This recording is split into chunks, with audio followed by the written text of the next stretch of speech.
control arms are in. We are good. Now, time to show you the finished product. It's looking dope. It's looking super dope. You don't even need spacers anymore. And it looks beefy. I'm about to show you real quick. Alright, so this is the front shot. As you can see, I'm pretty dead center. And you guys can see the wheels kind of pop off just the right amount. It gives it that's that -5-degree camber that it gives it with the F80 control arms. It's looking really clean. Feels a lot tighter, a lot more nimble, less squishy. The stock ones, it's like a squishy feel to them. And like I mentioned earlier, these control arms, they do push your tire a tad bit to the front. I'm gonna show you some shots right now on how much closer it got to the front. If you have this car, you can compare it to this video and see what I'm talking about. So I'm gonna go ahead and show you how much closer it got to the front bumper. But I am getting a tad bit of rubbing when I'm turning kind of quick. That is the front, as you can see. Here's the other side.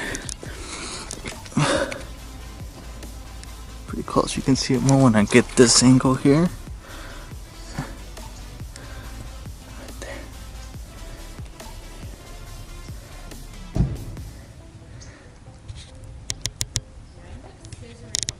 It's definitely a little closer.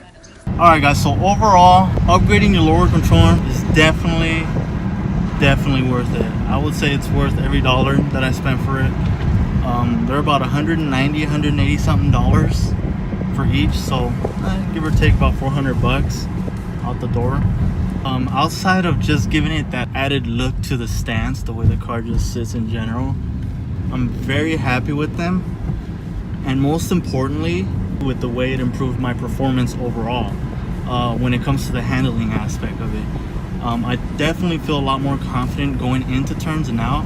It feels a lot stiffer, and on the front end of it, the car has a very noticeable change in body roll. So you can definitely tell how much less body roll it has. Coming out of it, when you really hit the gas, when you come out of that turn, and you hit it really hard, which I've already done, I've tested it, you do feel the back a little bit not being as tight as the front. It just feels so good. It makes you feel like your car's a lot more stable, a lot more grounded, and it just gives you the confidence to be able to go faster, to just really mash on a little bit more, versus before going in and out of the turns you feel a little mushy, more body roll in general. And with these, it just feels good. It's hard to really explain it in words, but it's definitely worth it. Thanks for watching. Subscribe, like, and let me know what you guys think in the comment. If you guys got questions or anything, hit me up. Peace.